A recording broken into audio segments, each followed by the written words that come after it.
राहील त्या कीर्ती जगामाची. तुमची उत्तम कीर्ती जर तुमची या जगामध्ये शिल्लक राहा वाटत असेल तर प्रत्येकाने आपल्या जाण्याची तयारी केली पाहिजे. महाराज मी खरं सांगू का, हा महाराष्ट्रामध्ये कोणाच्याही जयंत्या महाराष्ट्र नाही साजऱ्या करत महाराज, कोणाच्याही पुण्यतिथ्या नाही साजऱ्या करतो. का छत्रपती शिवाजी महाराजांची जयंती साजरी करतो आपण, का अहिल्याबाई होळकरांची जयंती साजरी करतो, का झाशीची राणी लक्ष्मीबाई यांची जयंती साजरी करतो, का भगवान बाबा सारख्या महात्म्याची जयंती साजरी करतो. याचं कारण असं आहे महाराज, हे लोक जगले फक्त समाजासाठी, स्वतःसाठी जगलेच नाही महाराज. आणि एक वाक्य माझं लिहून ठेवा काळजावर तुम्ही, खूप गोड वाक्य आहे. ज्या रक्ताने जीवनभर फक्त स्वतःच्या रक्ताचा विचार केला ना दादा, ज्या रक्ताने जीवनभर फक्त स्वतःच्या रक्ताचा विचार केला, त्या रक्ताचं दुर्भाग्य असं असतं की त्याचं घरचं रक्त सुद्धा त्याची दशक्रियाविधी घालत नाही. पण ज्या रक्ताने जीवनभर या समाजाचा विचार केला, ज्या रक्ताने जीवनभर या देशाचा विचार केला, ते रक्त शरीर रूपाने जरी महाराष्ट्रामध्ये नसेल पण चंद्र सूर्य असेपर्यंत महाराष्ट्र त्या रक्ताला विसरत नाही. या महाराष्ट्राचा इतिहास आहे. म्हणून बसणाऱ्या मायबापाला माझी विनंती, सगळ्या गोष्टीची तयारी करणारे लोक आपण कधीतरी आपण जाणार याची तरी तयारी केली पाहिजे. 2022 मध्ये 2024 ची आमदारकीची तयारी सुरू केलेली आपण. 2022 मध्ये 2024 ची आमदारकीची तयारी सुरू केली. जिल्हा परिषदच्या तारखी डिक्लेअर व्हायच्या तरी सुद्धा आपण भेटीगाठी सुरू केल्या. घर कसं बांधायचं सुरू केलंय, बंगला कोणता बांधायचा, गाडी कोणती घ्यायची, माझ्या मुलीचं लग्न कसं करायचं, मुलाला इंजिनियर करायचं, मुलीला MBBS करायचं, सगळ्या गोष्टीसाठी विचार करताय ना मायबाप. मग तुम्ही ही लोकांची यात्रा कधी ना कधीतरी संपवणार आहे, मग मी जाणार आहे. मग आपल्या जाण्याची तयारी सुद्धा केली पाहिजे. लोक म्हणतील जाण्याची काय तयारी आहे, लक्ष देऊन ऐका. एक क्षण सुद्धा माझ्या भगवंताच्या चिंतनाविना वाया न जाणं ही तुमच्या जाण्याची तयारी आहे. एक क्षण सुद्धा माझ्या भगवंताच्या चिंतनाविना वाया न जाणे ही तुमच्या जाण्याची तयारी आहे. तुम्ही सगळे जेवढे काही मंडळी कीर्तनासाठी आलेले ना, तुम्ही देवाचे उपकार माना की एवढ्या मोठ्या करोनाच्या लाटेमध्ये तुम्ही जिवंत आहे असं समजा. माझ्या देवाने तुमच्यावर माझ्यावर केलेले उपकारच आहे महाराज. कुटुंबाचे कुटुंब उद्ध्वस्त झाले हो. 15 दिवसापूर्वी तुळजापूर तालुक्यात एका ठिकाणी कीर्तनाला गेलो होतो मी. एकाच कुटुंबातले 6 लोक गेलेले दादा. फक्त एक छोटी मुलगी जिवंत आहे, एक छोटा मुलगा जिवंत आहे. अख्ख्या गावकऱ्या मिळून त्यांचं वर्ष श्राद्ध केलं, काहीच कळत नाही. छोटीशी 2 वर्षाची मुलगी आहे आणि 4 वर्षाचा मुलगा आहे. करोनानं खूप वाईट केलं. फक्त माझ्या मनात एक खदखद आहे, माझ्या मनात एक वाईट वाटतंय.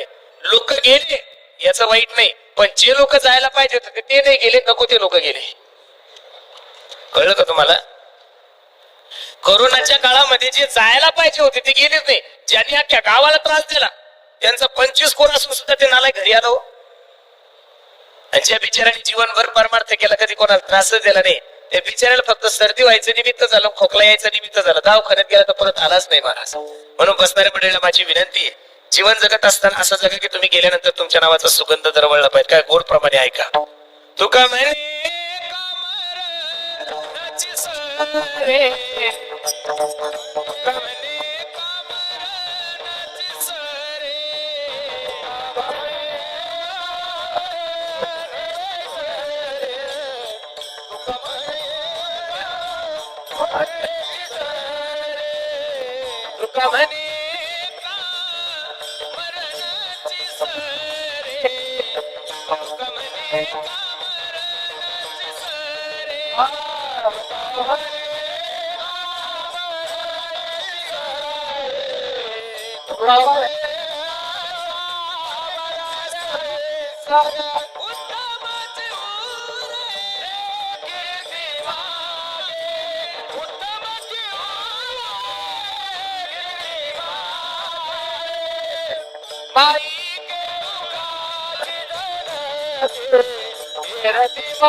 उत्तमाची उदय कीर्ती मागे. तुमची उत्तम कीर्ती जर या जगामध्ये शिल्लक राहा वाटत असेल ना, तर प्रत्येकाने आपल्या जीवनाची जाण्याची तयारी केली पाहिजे. महाराज या अभंगामध्ये माझे जगद्गुरु तुकोबराय तुम्हाला विचार करायला लावतात. काही लोक तुकोबरायकडे गेले. तुकोबराया ऐका ना, काय मनुष्य जन्मतःच विचारवंत आहे आज तुम्ही एवढा हंडी कुटुंबियांनी एवढं गोर नियोजन केलंय, 2-3 हजार लोकांचं जेवण ठेवलंय, एवढे गुणीजन, एवढे गायक वादक, अरे बसणाऱ्या लोकांना सुद्धा कूलरची व्यवस्था आहे, जेवायला सुद्धा खुर्ची वगैरे, एवढं सुंदर एवढं गोर नियोजन केलंय.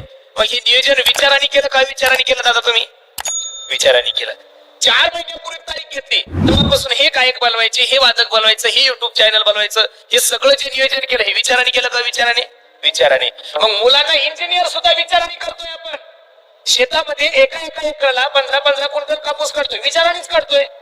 तस कापूस लावून त्याला घरी झोपला जमल नाही. नाही नाही नाही. मग आम्ही जर एवढे विचारवंत आहोत तर या अभंगामध्ये तुकोबराय तुम्हाला आणि मला विचार करायला का लावतात? हा पहिला प्रश्न आहे. लक्ष देऊ नाही का? तुकोबराय सांगतात बाबा तुम्ही विचार करत नाही असा आरोप नाहीये माझा तुमच्यावर. जन्मतः प्रत्येक व्यक्ती विचारवंतच आहे, पण विचार फक्त संसाराचा करतात. परमार्थाविषयी सगळे लोक झोपलेले आणि परमार्थाविषयी झोपलेल्या प्रत्येक माझ्या बापाला तुकोबराय मार्गदर्शन करतात. खूप गोबडंग आहे. उठा जागे वारे उठा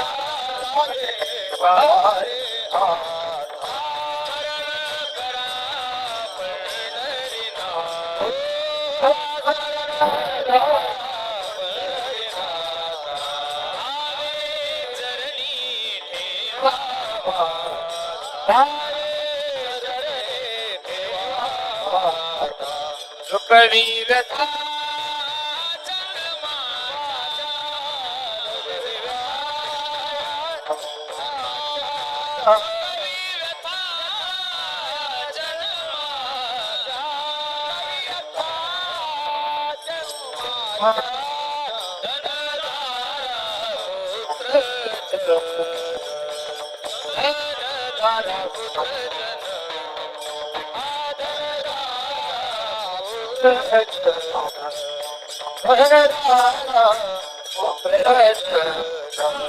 उठा जागे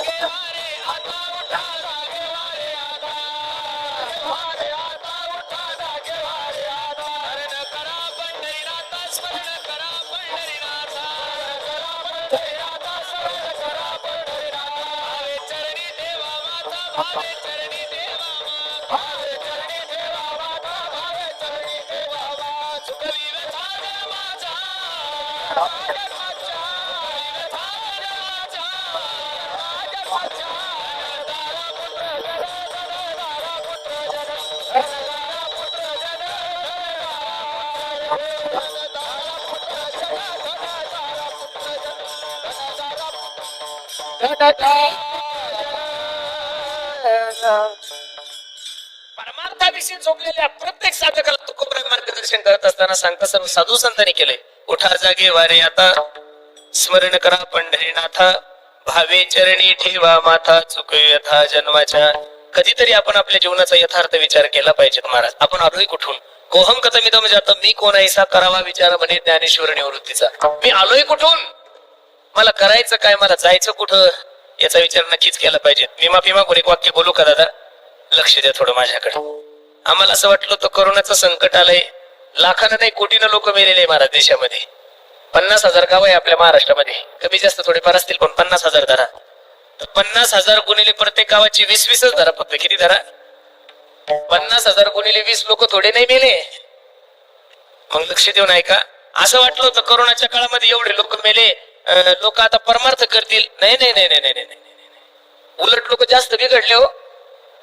लोक डायरेक्ट म्हणतात महाराज आता कोणता रोग कधी येईल काही सांगता येते, त्याच्यामुळे खाऊन घ्या, पिऊन घ्या.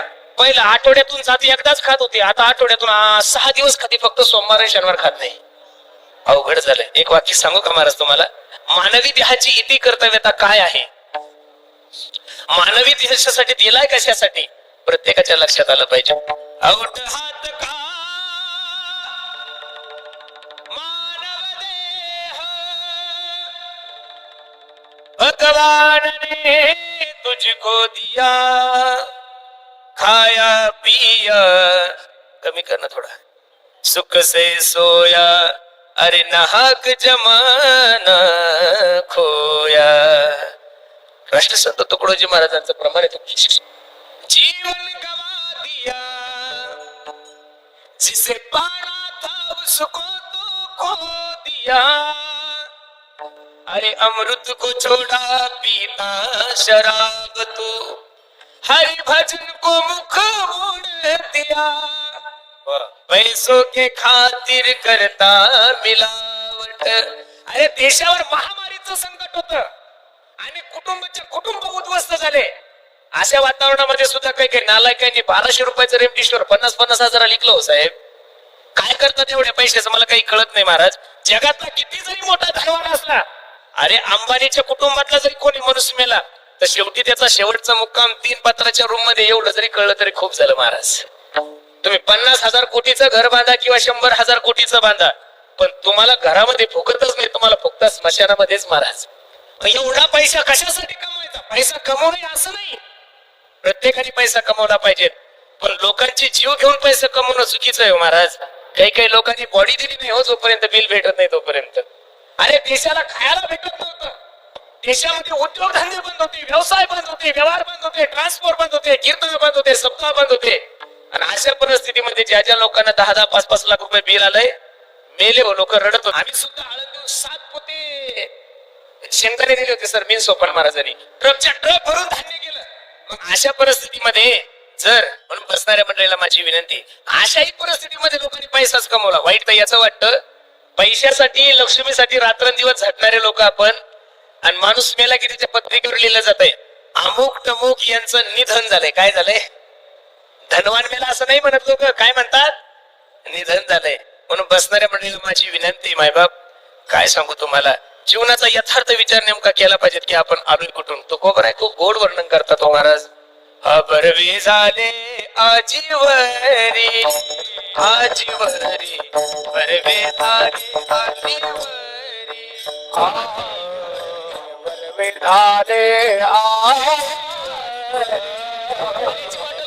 बरवे झाले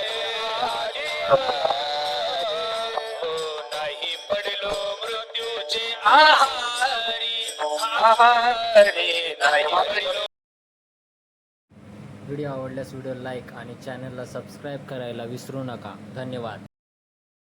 आपल्या चॅनलवर दरवेळेस नवीन नवीन कीर्तनाचे व्याख्यानांचे व्हिडिओ अपलोड होत राहतात, तर आपल्या चॅनलला सबस्क्राईब करायला विसरू नका.